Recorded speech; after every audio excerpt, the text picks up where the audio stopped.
you know about tragedy? You know about this? Shooting. Before your time. Shot my shot and I hit Mars. Every minute. After Mariners. Am I right, Lucas? Yeah, Arthur. Alright. Now let's get into it. Everyone, welcome to episode 5. Today we're joined by Lucas from the Newcastle Jets. We got Ben as well. No jokes today, Ben, about how you're here again, unfortunately. No, not at all. No. Yeah, the joke's I'm trying old, to be isn't it? mature now. Changed man. In the Changed space man. of like a week, you've changed so much. I'm proud of you. But yeah, thanks for joining us, Lucas. It's nice to have you on the show.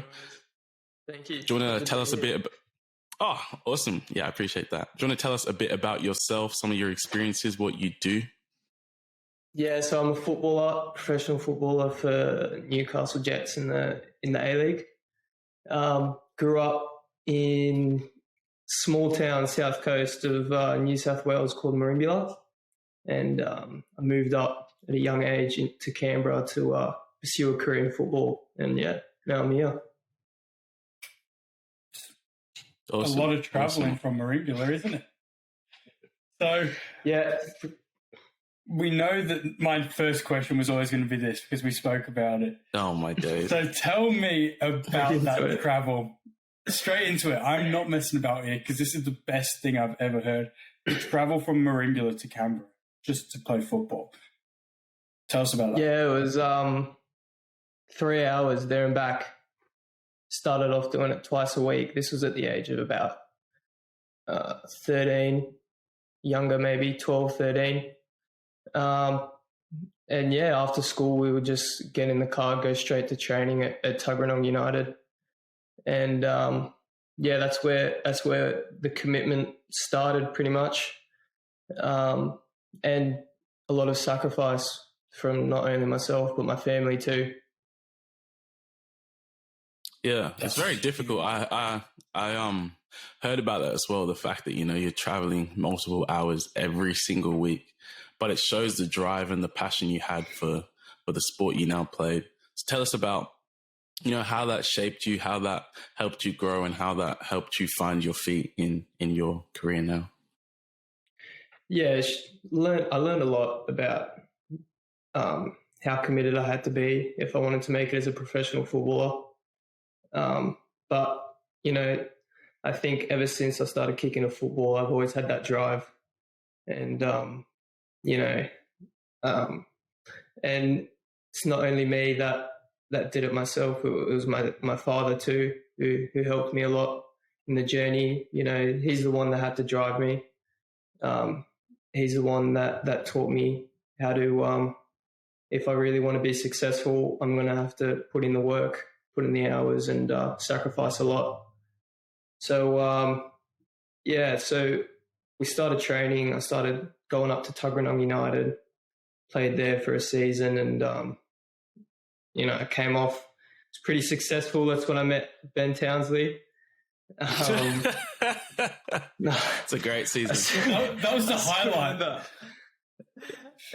I still remember before a game in like under 14s, and it was just before a game, and he comes over with a bag of chips, like Dorito chips, and offering me some chips just before I was about to kick off. I'm like, I don't want to be around this guy. Hey, Sharon's caring, boys. Sharon's caring. Oh, yeah, but no, it was my first season in Canberra was an incredible experience, and to learn about the pool of talent in football, as I've come from a small town where not really many people play football. So to go into more of a city environment and see how big the competition was eye-opening. yeah. I think that's a really good point, actually, because, you touched on a pool of talent, and what people don't realize a lot of times is, some people don't even realize within themselves, like, you're surrounded by people who tend to be quite talented at what they do. But a lot of the time, one of the main factors for people struggling within that atmosphere is the lack of self-belief, you know. But what people have to realize for themselves is actually just because you're not at the level you might want to be at, or just because you're not in the specific area that you're trying to reach, doesn't mean you're not talented. And we talked about that as well in the last episode, I Am Good Enough, where we're talking about, you know, you put in work, you put in practice, not because you're not good enough, but to try and refine your skills and get sharper at what you're doing. But you need that belief that you are good enough. Yeah, exactly. When it was funny because after my season at Tuggeranong, I ended up moving to Canberra, and I joined the Canberra United Academy, which was the best in Canberra in my age group. And I feel like I kind of went from a player who got a lot of a lot of praise because I was a standout in the South Coast and in Tuggeranong, and then I went into a team where it's the best of the best, and I kind of learnt that I got to put in the work because I'm not a standout anymore, and that's when I started learning to put in more work and more work and more work to get that edge. Yeah, for sure. You know, finding that balance between being really confident, but also realizing, okay, yeah, I'm confident in my abilities, yes, but I do also need to keep working hard, but also finding balance in your working hard, you know, making sure that you're not burning out, making sure that you're not pushing 100%. yourself too hard. Yeah. So tell us about how you manage that. Definitely. Yeah, I always try and find ways to enjoy my time outside of football. Right now, currently, I treat my home as a place to switch off. As I'm training every day, every morning, I come home. I like to just, I've kind of created my room as a place for comfort and a place to switch off. I like to do reading, things like that. I like to do things that better myself as a person. Just do things away, hang out with friends, go to the beach, things like that is really important. Yeah, that's good. Yeah, I was in a situation as well before where I was training every day as well, and you know it can be quite difficult. But one thing as well I use to help me is have naps, because you know you have your training sessions in the morning, you've still got to do gym work, you've still got to do, you know, extracurricular activities like community help and, you know, interviews, stuff like that, and it can all get a bit draining and tiring. But finding a routine that works for you is really essential when you then get into these situations, so then you can properly plan and manage your days. Yeah, I love naps. I always have them after I come back, and it sets me up for my second half of the day. I feel energized and I can do my other things. Yeah. What time's training in the morning? Training starts at about 9:30. We'll have to be there by 8:30. I like to get there at about 8. Get there, get changed, do some prehab exercises, rolling, getting ready for the session. We might have team meeting, individual meetings.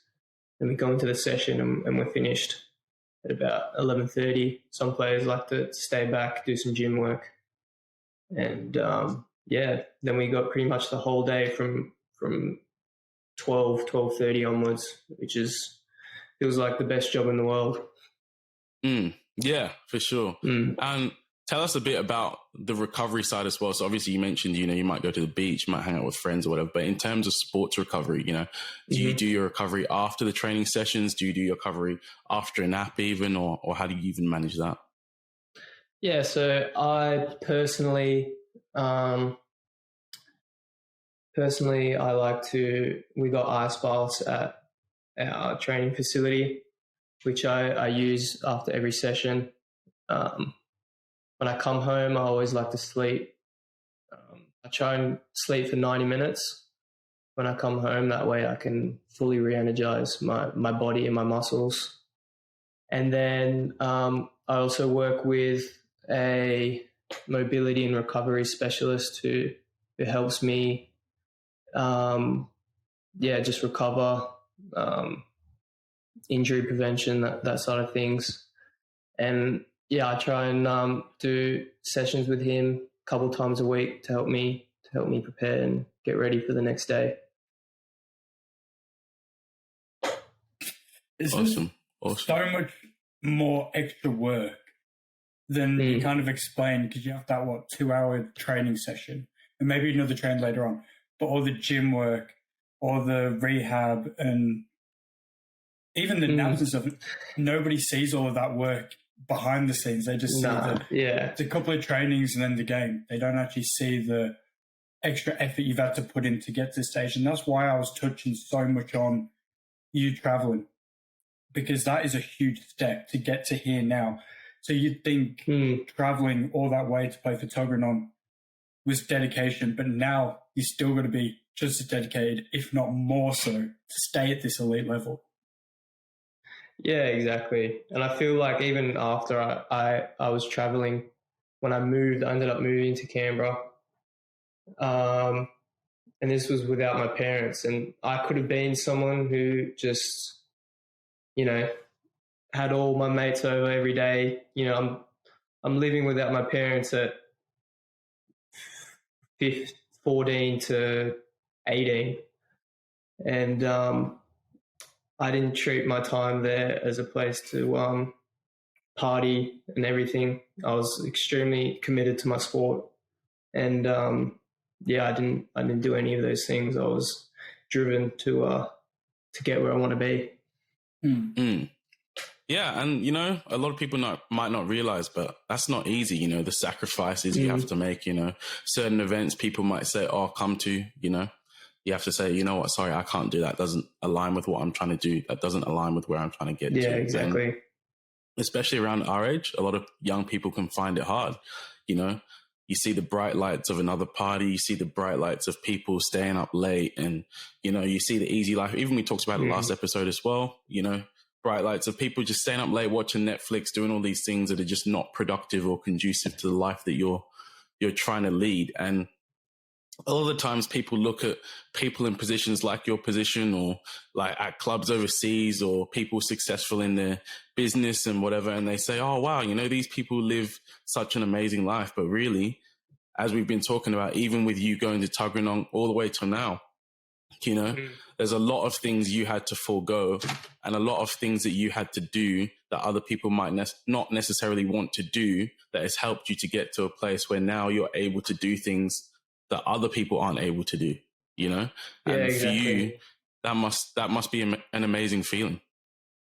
Yeah, exactly. It's all about sacrificing what you had then to live the life you want to have, which you have now. And there's still so many more steps to go, but I feel like I'm living it already.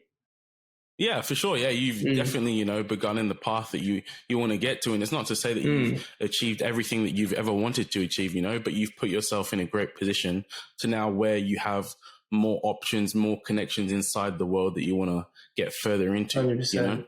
Yeah. And you've decided to say, you know what? This is a life I want. This is a life I'm going to go for. And, I'm sure along the way as well, there must have been a lot of friendships, a lot of people in your life you would have had to let go because they didn't align with the path that you wanted to take for yourself. 100%.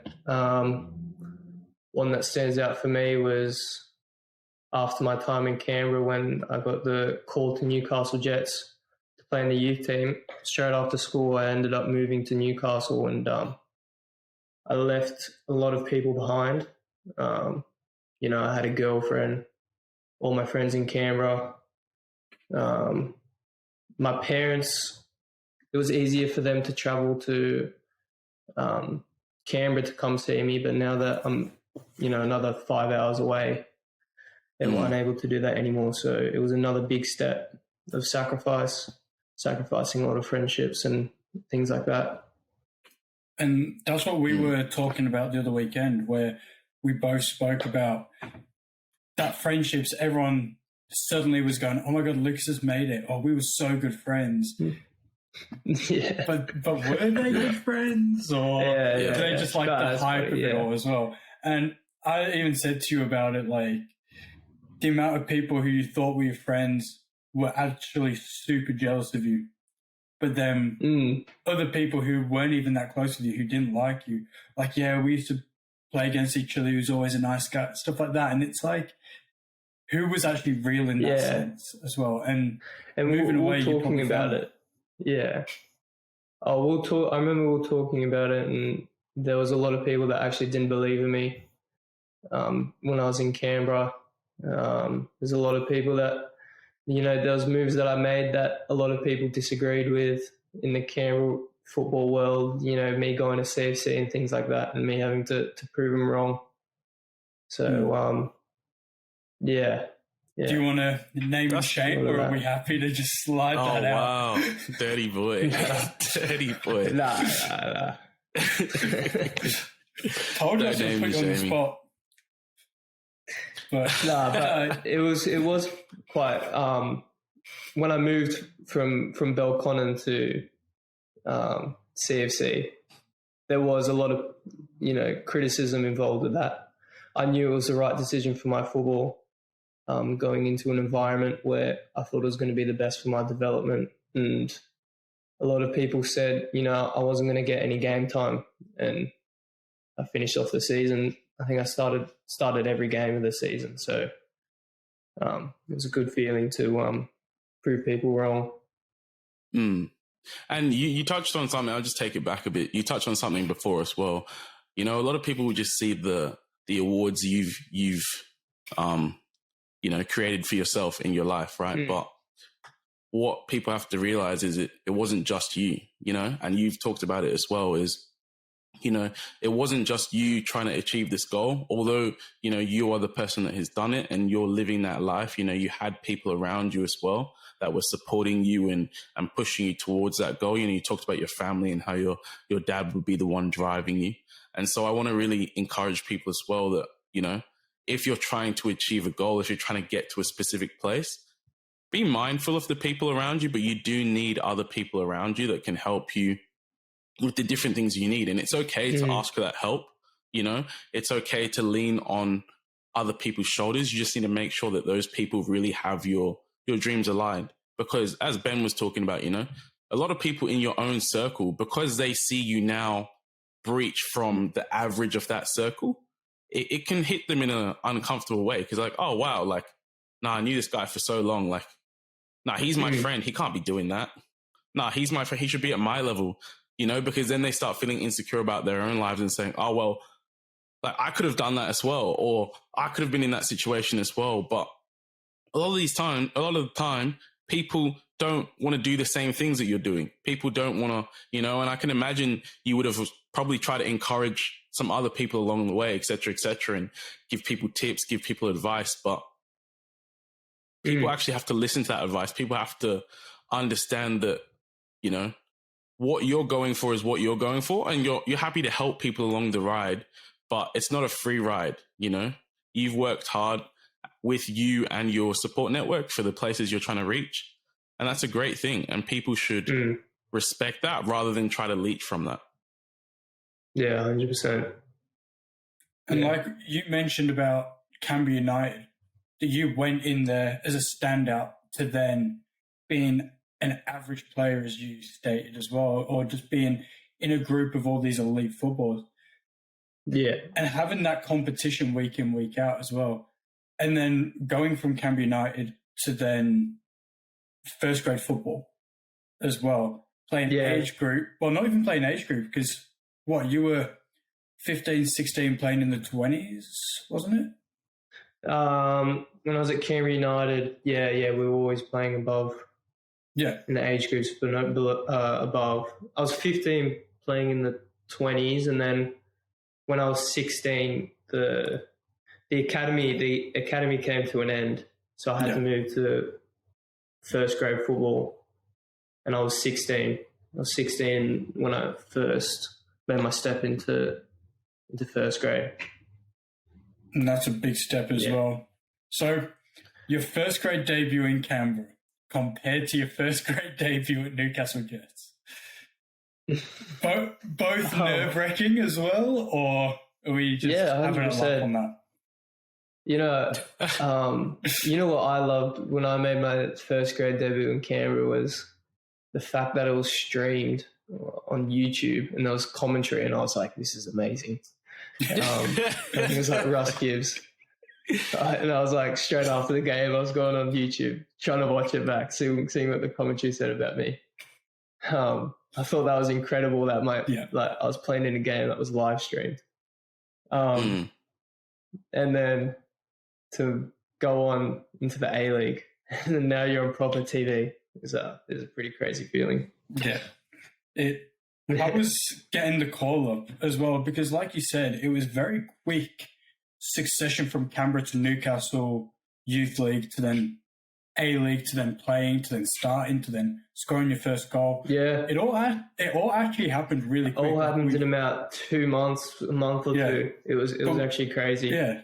We've spoke about the grind and the dedication to get there. But yeah, please touch on it. Yeah, so when I was at CFC, when Luca Oidor brought me in, he really wanted to take my football to the next level. He's someone that had belief in me, and at that point, not many people did. He got me in contact with Andy Burnell, who showed incredible faith in me.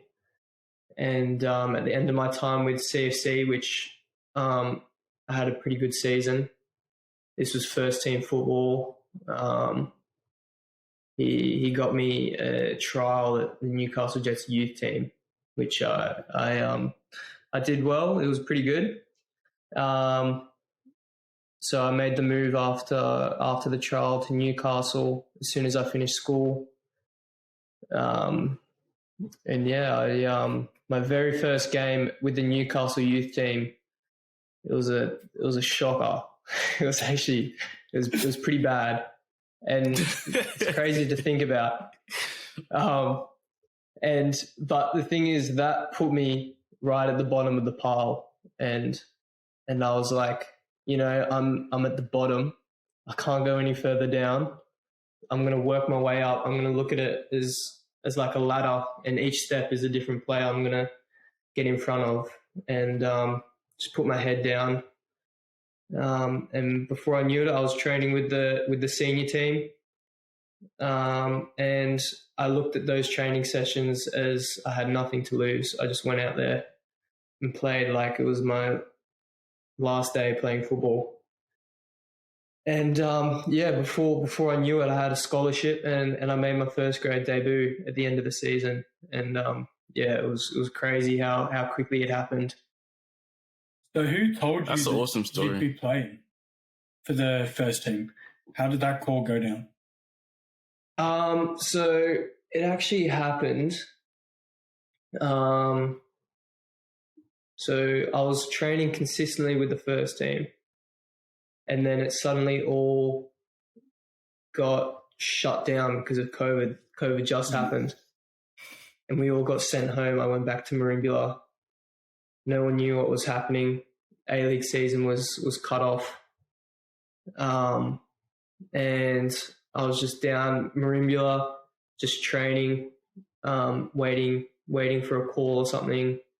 And then, I got the call from one of our managers at Newcastle saying that they're going to put in a little bubble for training, which was pretty much just the first team. And because of COVID, they weren't allowed to mix youth players, so they brought just me up into that little bubble. And that's when I could kind of sense that, I'm actually now on that sheet, on a list of the first grade players. So, when I started training with them, I was doing really well. And then I got the offer for a scholarship deal. And, that was it. And, had the scholarship. And then, maybe a few months in, I got just a call for a proper pro 2-year deal. And, So Nothing a great surreal. feeling. So surreal. Yeah. Overcome Yeah, it was a lot crazy. of challenges on that way. I can somewhat relate to what you described when you were talking about, you know, you're used to being that standout player, then you go to a new squad, and now you're like, snap, wow. Like I thought I was good, but Yeah. okay. Right, this is a It's challenge, low-key, and it's you know that low-key happens. soul crushing. Like, because you're like, Oh, oh, I'm so 100%. good, and then you watch these people and go, oh, Like, yeah. But the thing is, I after that game, I was like, wow, like what just happened? I was completely devastated. I just like, you know, it was a bad game, and but I had to change my mentality. I knew I kind of felt like maybe I'm on the bad side with my players now, with my teammates, because I've come in and I'm not good or things like that. But I just have to prove everyone wrong. For sure. And it's not at every team, not at every club, but football tends to be a very egotistical place to be in, you know? So there is also that mental juggling of when you come in, you're putting in the work, you're putting in the hours, and now you're getting opportunities. And even some of your own teammates may be looking at you and saying, well, I was here before you, so I should get that spot. Or, you know, and you know, a lot of people outside the world don't really understand that, outside the footballing world. But really, when you're in those kind of environments, you know, you're really jostling for one position on the team, you know. You and 11 other people are all trying to make your own impact in a game, you know, but you've got a whole squad of, you know, the rest of your team, then youth players as well. It really, everybody at the club is all trying to be the best they can be. Even the manager is trying to do well so that they can, you know, get better opportunities and stuff like that. And that actually can be very hard, because you can put in a lot of work and sometimes you might not even get noticed for it. You might not even get acknowledged for it, you know. Fit is really important. And, you know, sometimes even you might be making your best attempts to progress or whatever, but for some reason your coach or manager might not like your attitude. There's all these little things that play into it. And the fact that you've managed that, and the fact that you've, you know, been able to go to a new situation and say, okay, look, I'm not quite at the level of everybody else, but I know I can get there, and I know I can push myself towards that, and then actually do it to where now you're rubbing shoulders with Daniel Sturridge. You know, he's in the A-League as well, a player that's grown up, you know, in England, English boy like me and Benny, and he's come over here and, you know, now he's plying his trade in the A-League as well. You know, it must be a very satisfying, rewarding feeling. Isn't Jack Rodwell here as well?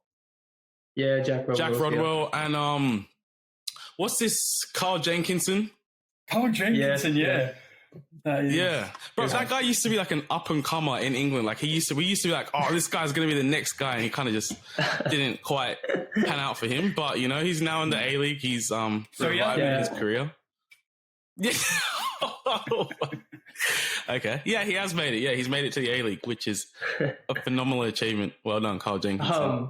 I saw your goal the other day. Yeah. No, he did score, yeah. Going back to the sacrifices I had to make. It was quite funny. A lot of people don't see, like when I was in the youth team, there's a lot of things that I used to do that people didn't see, which was things like I remember when I was moving from Canberra to Newcastle, I would have to drive. I would have to get up at 3 a.m. in the morning in Canberra and drive to Newcastle to make it at training by 8 o'clock in the morning. I remember one day I thought I had the weekend off, and they decided, and I was back in Canberra over the weekend. I was like seeing my girlfriend or something, and we had training the next day, and I didn't have a car. We had training the next day, joint with the first team, with the youth team, and I was like, oh no, what's going on? So I had to book a flight in the morning there was a flight in the morning that got to training by 9 or something, and I had to catch a flight in the morning just to make the training session. And there's a lot of other little things that I had to do, just so I never missed an opportunity. Yeah.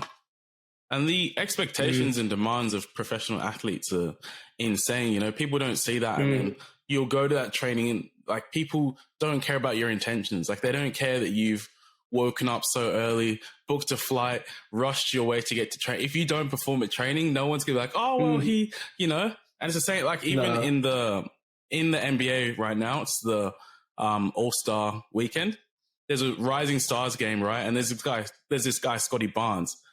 His flight got delayed. He got to the All-Star Rising Stars game like an hour before the game actually started. And he still has to play and perform and everything, you know? And he missed a few shots in, they were doing this kind of competition to make some shots. He missed a few shots and the whole world is roasting him because he missed a few shots. But it's like, really, this guy's probably jet lagged, you know? He flew ages just to get to the event, you know? But nobody cares about that. Like, no, you're a professional athlete. You got to perform. But you're a real person too. There's a lot of challenges in your own life as well, which people also sometimes don't realize. And you have to try and juggle everything and still produce, still be a consistent performer, you know, and still be able to attend all of your requirements, which will be a lot. Do you know what I mean? It's a very demanding lifestyle, but at the same time, it is a blessing as well. Yeah. My last season, my first professional season, was probably biggest year I've experienced because I went from an amateur football environment to a professional environment, and I learned a lot. It opened my eyes up to the pressure that's involved in football, and it was crazy. Yeah. And that pressure flows through everyone at the club, you know, not even just the players, but the managers we were saying before, you know, coaches, everybody is in a position where you need to perform, you need to get results. And yes, some teams are not aiming to win it all. And yes, you know, but you still need to make sure that you're representing your club well. And then that even flows on to how you carry yourself outside of football, you know. You have to always remember that at your core, you're a footballer, which affects how you even approach different conversations. It affects what you can say on camera. You know, it's a 100%. Very full-on lifestyle. It's a 24/7 lifestyle, which a lot of people don't realize. You know, you can't just switch off. You can't just, you know, go to the pub and run amok on the weekend and then be like, yeah. Do you know what I mean? That gets in the news and then it's like, oh, Lucas doesn't really care about football, blah, blah. You know what I mean? So it's a very, it's very demanding. Yeah. That would be I reckon the toughest thing is watching what you say 24/7. Like, it'd be surreal. Yeah, it's all that. It's how you dress, even like everyone notices you, sort of thing. Yeah. How you represent yourself is extremely important. Even in like a night out, like people would probably recognize you as well, and that'd be quite surreal as well because you're just letting loose a little bit, having a bit of fun, but then you also can't be too stupid. It would be a very difficult thing to manage as well. Yeah, 100%. But hey, you've got your head switched on. I'm sure you'll manage. Big boy. You're a big boy now. No, you've been living this life for a while. Do you know what I mean? And that's something that I kind of encourage people as well is before you get to the lifestyle you're trying to get to, you have to live that lifestyle. Even if you don't fully know what it's going to be like when you get there, even if you're not aware of all the requirements you'll have to partake when you get there, you have to, and that's what you did. You know, you were already conducting yourself as a professional before you got to that level. So, you know, all those hours spent driving and stuff like that, you could have taken the easy way out. You could have found a local club, you know, that wouldn't push you as hard. You could have found all these more convenient situations and scenarios, but you decided, no, this is what's going to be best for me. So I'm going to do it. I'm going to make sure I'm there. I'm going to make sure I'm on time. I'm going to make sure I'm, you know, doing my best to perform. And that's, you know, building those good habits that we talked about, you know, very early on when we started today, is building those good habits and refining them to where now you don't even realize that you're doing it. you know, it just becomes a part of who you are. And in the initial stages, it is very hard, you know, and I definitely, for one, don't think I could be doing that 2-3 times a week. That is but I feel tough, like, you know? I've been doing this for so long that hard work just seems standard to me. It's so weird. I feel like even when I'm doing the most I can, I still feel like I'm not doing enough because I've done it for so long that it just feels standard. And that's where you need the people around you to say, hey, actually, Lucas, you know, like, you've pushed yourself, so you need a break. Hey, Lucas, you know, this is and I get that now the time you need to recover. But it's a lot better for coaches and managers to be able to say, hey, it's time to turn it off, rather than saying, hey, Lucas, you need to turn it on. Can you please go to the gym? Can you please? I don't know about you at your club, but I've been in environments before where, like, my club would, like, monitor the amount of times you go to the gym and stuff like that. It's like, bruh, you know, and then, like, they'll read it out. Yeah. Yeah. It's embarrassing when your name's at the top of the list. My time here at Newcastle Jets, I don't think all my coaches always say I'm training too much because I remember I got in trouble because I was doing too much training, and it's good that the coaches know that I'm committed, and they're also guiding me to tell me to rest and tell me to not train to not burn out, to not peak too early. As Max, because they need you. They need you. You know, they need you to be because the thing is, like, you know, one of the other things about football that people don't realize is everybody at the club needs to be ready at all times. Doesn't matter if you're a starter week in, week out. Doesn't matter if you're on the bench. Doesn't matter if you're even not making the bench, because situations and scenarios change from game to game. And so you might get an injury one game and then you've got another game like 2-3 days later. All right, you're on the bench now. You need to, like, everybody has to be match fit all the time.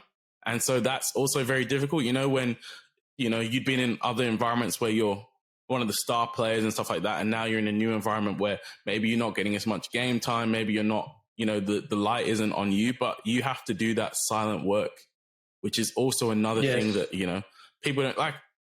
You see even in the English Premier League where it's like they'll bring in, like, for example, Liverpool, you know, every once in a while they'll bring on Minamino. If he doesn't do well in the times he plays, people start saying he's a bad player, when really sometimes you just need consistent game time. Sometimes you need to get your legs into it. Do you know what I mean? But people don't care about all these things. As we've said like 2-3 minutes ago, people just want you to perform. And it's very hard to just do that consistently.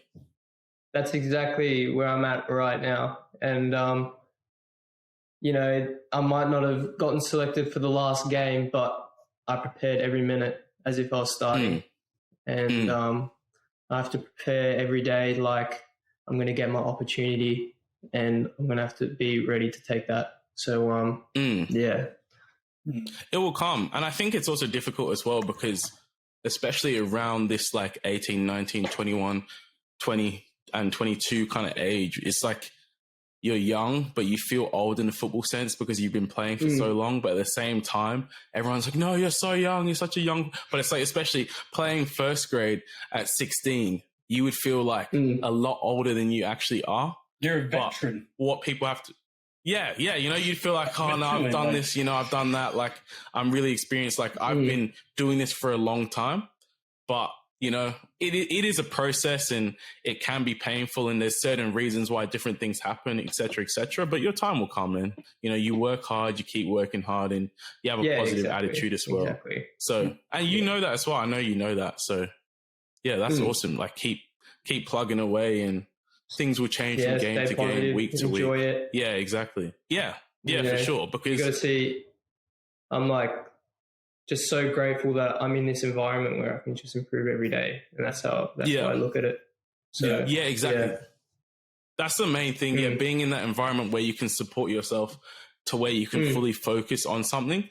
I feel like, you know, personally, that is an area where Australia is lacking behind a bit because there is not enough opportunities for people of our age, I believe, to full-time focus on their craft. It's very, very hard. And so, you know, the production and quality of players that we produce doesn't match the standard of other countries because, you know, in different countries, you know, what we call NPL here would be a professional league. But due to the, you know, how things are constructed in Australia, it's a little bit different, which is a challenge. But, you know, you've chosen to not even get involved in that challenge, but rather overcome that challenge because that does become a roadblock for a lot of people. But, you know, you've made that strong decision where you're like, I don't care. I'm just going to work hard. I'm going to take all the opportunities that get given to me. I've referenced the last episode a few times, but it's the same thing that, you know, Max was saying is, you know, you have to be aware of the opportunities that come. And the reason you work hard, the reason you train is to be ready for those opportunities. And you've really done that in your life. You know, you're the living proof of that. So take heart and realize, you know, we don't always get what we want. We don't always get to do everything we want. But if we can take the right steps, we can get a lot closer to doing the things that we want to. But it's never going to always go completely our way. And once you can let go of the fact that, you know, it's not going to always go the way you want it to, but you can do your best to get it to as close as you would like it, I feel like that puts you in a more positive mindset. Yeah, 100%.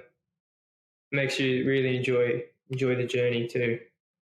Yeah. Take us through your okay. You go back. I'll tell you something real quick. So you mentioned when we were in Nui the other weekend about your injury and also representing Australia as well. And so you had a little bit of time off. And so you missed a couple of opportunities, but you still gained massive ones with the Australian team. And the injury set you back a little bit. How was that like coming back from an injury like that back into the first grade squad? Yeah, that was a crazy experience. So, so I started off the A-League season last year. It was I was getting a few minutes, which was good. But if I'm honest, I did build up some sort of mental blockage where there was a lot of pressure involved in me performing, you know, but I put that pressure on myself and I probably wasn't playing with my with confidence. And there was a time when I got injured and I was out for maybe 6 weeks or so, and it was a pretty depressing time. But I looked at it as an opportunity to, to improve the mental side of my game. I was away from football. You know, I was didn't have any family, but I started little things like meditation, just things like that. And when I was ready to come back, I felt really good. And but the coach kept pushing me back, saying I wasn't really ready for it. Kept getting left out of the squad, and I was like, yeah, I'm ready. I really want to play, get back out there. But the opportunities weren't happening. And it wasn't until the last 3 games of last season where the left back went overseas for the national team, and I got a chance to start.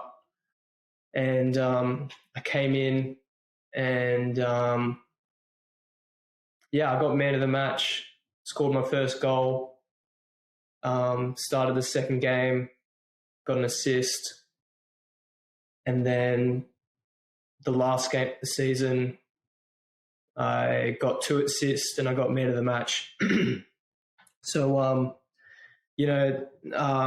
I feel like that little time off might have made me a better player when I got to work on other things outside of football. Yeah, for sure. just as we said, even in the last episode, once again, I'm low-key referring to this last episode every time. But no, it's your life around the main thing you do that makes that main thing stronger, and that's something I find out as well is, I've had a couple injuries as well. And in sport, injuries can be one of the loneliest places because you're going to your squad games, everything, but you're not really a part of the team anymore. It's like you're there, but, and some people are really nice and really aware of that and try and make you feel included and stuff like that. But you're so alone in the training you have to do, the rehab you have to do, and then you have your own routine. So sometimes you're not even hanging around your teammates as much. And especially when you're at that level, your teammates are really the people that you spend the most time with. And so it can be difficult because they become the ones that are actually now, some of your really good friends, and so the fact that now you're alone and on your own path doing your own rehab and trying to recover can be difficult. But, you've taken some great steps and found some other things that help, like meditation and stuff like that. Because I know for one, me as well, like I used to just get really angry when I was injured and like want to come back as soon as possible and stuff like that. I put in so much work to come back. And then when you're getting told, no, you can't play and stuff like that, like it can also raise other questions like, well, do you not want me to play? Like what's going on here? Have I been replaced? Those lines of communication can be a bit blurry.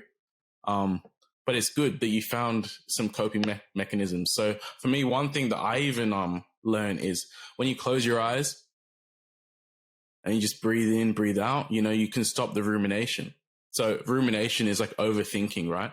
And so I even use that as a tactic, well, not anymore, but before big games, I used to just close my eyes, breathe in, breathe out, breathe in, because when you're closing your eyes and you can't see things around you, it actually stops that overthinking process and pattern, and you can really just focus on your breathing and focus on being in the present. So it's really helpful that you shared that, because I'd encourage other people as well to find your own tips and techniques to try and help you deal with your experiences. Say you're about to get into a heated argument with your boss, say you're about to, do something that you shouldn't. Try and have filters or blockers that can mentally stop you from having a negative mental reaction. And we're human, so you're still going to have them. Yeah, exactly. But if you can once again build up these habits, then it makes it less likely that these occurrences occur. Yeah. But we will end. Sorry. Yeah. You go. I was just about to say, since then, I've been doing meditation every morning. I love doing it. Helps me put my mind in the right place for the day. Awesome. We'll end on a positive note. So what I want you to do is I want you to tell us your best footballing experience. Other than me. Best footballing experience. He's already said it when I was giving him crisps. Like, come on. That was like the prime moment of his life. If he still remembers that, obviously, like, he's made it simple. But, oh no. Oh. AirPods just died. Oh, we lost Lucas. We lost Lucas. Can you hear me? He's gone to the Mariners. Oh, he's back. He's back. Yeah. Okay, yeah, that's all good. The last little thing we said. Oh. Yeah. I heard all that.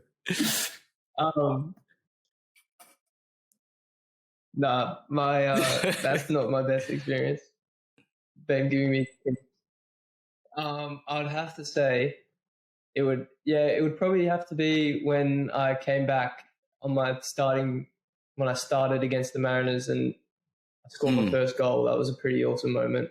And it wasn't like, wasn't just that game. It was like the story leading up to it and to get that goal, my first goal, and to get man of the match was pretty special. No, congrats on that. On that note as well, you told me a little story about your first game in the youth league, your first game in the A-League, and your first goal in the league. all against one team. How surreal is that? That like every big moment was against your rival. Yeah, it's crazy. You're made to beat the Mauragis. I'm made to beat the Mauragis. Which then comes to the next question. Would you rather sign for White Eagles oh my or days. Mariners? Oh and my you have days. to Are we pick. really doing this on camera? Yeah, we are. You have to pick Canberra White Eagles. Can't be Mariners. Oh, All wow. right. So if anyone Mariners. from the White Eagles committee is listening, we've got when a he's chance. 40, when he's done playing at 40, he might come for a few games. All right. Yeah. His retirement home is the White Eagles. How is that? Thanks, Lucas. Thanks so much for your time. We obviously wish you the best for your current season, and we know that you're pushing towards some big goals. So we're very happy for you, and we know that you'll Thank you. be able to Appreciate it. achieve what you set your mind to. Thank you. Ben, any words? No, just massive thank you for coming on and sharing your story. Really appreciate it. And hopefully next couple of years seeing you bigger stage every single time. Yeah, get to England and then I'll start watching. No, I'm joking. Well, actually, I'm Man joking. United need another winger. Oh, Man United need someone at every position. That's true. Don't talk about Man United. Don't make me cry on camera. Yeah, Oh, the my three of days. us will end up just having a breakdown, let's be honest. Yeah. And then we play Fred. Why did we play Fred? Oh, my God. Fred, if you're watching, I know you are, just stop, please. Dude, Fred loves this podcast. Fred and McTominay, they binge this. Because they obviously don't play football. So, I love McSauce, but it doesn't work with Fred, man. It just doesn't work. And Wan-Bissaka, I'm so glad that guy isn't playing anymore. Oh, God. I thought he was good until he got on the ball. That moment where he tried chopping it backwards and just missed the ball. Okay, but this is the thing. Whenever he comes, like, especially when he comes to like, Australia or whatever, he actually looks decent on the ball, like preseason games. And he'll be like beating players one-on-one or whatever. As soon as he gets in the Premier League, that guy just, I don't know if you saw like a few games ago, like he hasn't played for a while, but in like one of his recent games, he went to cross the ball with his right foot and he kicked it out with his left. I said, Wan-Bissaka, I do that as well, mate. All right. So what does that say? What does that say? Well, what foot are you, Lucas? Cheers, Lucas. Huh? Oh, what foot is Lucas? Yeah. What? Oh, okay. Because So he just does it. right He foot goes well. and kicks it with his left. Really? Yeah. FIFA made him a right footer. They just don't care about you. I'll call him. I know a couple guys at FIFA, so I'll get that We'll fixed sort it. for you, Lucas. No. Don't worry about it. Yeah. I actually Shout out bought to your card FIFA. on Ultimate Team. Doesn't fit in my EPL team yet, Oh, yeah? but It's an Hey, anything. might be pro. He's playing for Bournemouth in the Premier League. oh, actually, Yeah, that he's was doing well. that was. Who did you play for again in England, Ben? What, like local teams or who I went and trained with? Yeah, who did you go and train with? Oh, I was It at wasn't Fleetwood Bournemouth, but it Town was for a another little club. Yeah, Fleetwood Town. That's the one. bit. Yeah. That was a rude awakening. That was the moment I realised I was shit. Oh, mate, yeah, but that's It was because so you get into that environment. No, but it's a good thing because you get into an environment where people now are actually all trying. Like something that I've found at like even the NPL 2 level is you just have a mixture. Like some people really do take it seriously and stuff, and some people just like, I'm just here. Mm. And that's just not conducive for football. Like you can't, Yeah. you know, and the thing is about England, like even at like the lower levels, you'll have people that really, really care and stuff like that. But in Australia, it's a bit different, you know? So to get to a level where everyone can now actually be like, yep, let's properly do this. Because for example, like, I'm not going to call out any names or whatever, but sometimes I have to be telling my own teammates, please do not go to bed at 3 a.m. on a game day. You know, and this is supposed to be NPL 2, you know, which is supposed to still be a decently high level within Australia. You know, you'll be having to say, bro, I know that you went to Civic last night. Can you not do that before a game? Like, I want to just win this weekend. Do you know what I mean? It's very different culturally in Australia. But yeah, definitely. it is what it is. It is what it is. But yeah, that's pretty much everything I can think of this moment. What else are you trying to think of, Ben? Just ripping the shit out of people who go to Civic at 3, come back at 3 o'clock. Oh, my days, bro. Oh, God. Even I'm not that bad. Like, Yeah, I know. You just have a drinking problem. Oh, I just said that on camera. Hey, I'm you sorry. can't call me out on that. It's not a drinking problem if I acknowledge it. Oh, my days. Oh, my days. It's not a crack problem if you just say you're addicted to crack, right? If you openly tell people. I've never once said I'm addicted. I just like a drink or 5. Before work. Every night. And after work. And during the day and morning beers, afternoon beers. Morning beers slap different, especially in the shower. 8 o'clock, having a beer and a banana. Oh, it's healthy. And you wonder why you're not in Lucas's position. No, I'm joking.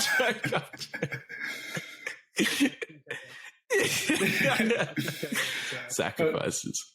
But even when we went out for dinner the other night, he didn't have a beer because he had training the next morning. That's pure dedication. That's good. That's what you should do when you're on a diet, trying to have optimal performance. That's what I said. So why don't you do that? Why don't you do that? Because I'm happy chilling, playing MPL. No. Why don't you just not have a beer as well? Why don't you just not have a beer as well? I was in Newcastle enjoying my life. I was drinking. He's in Newcastle enjoying his life. Mine was a holiday. Mine was a holiday. You don't need to have a beer to enjoy your life. Holiday. I was on Ben, holiday. you're in pre-season right now. Yeah. She'll be right. He's starting to recognize he has a problem on camera. I recognize live. That's so good.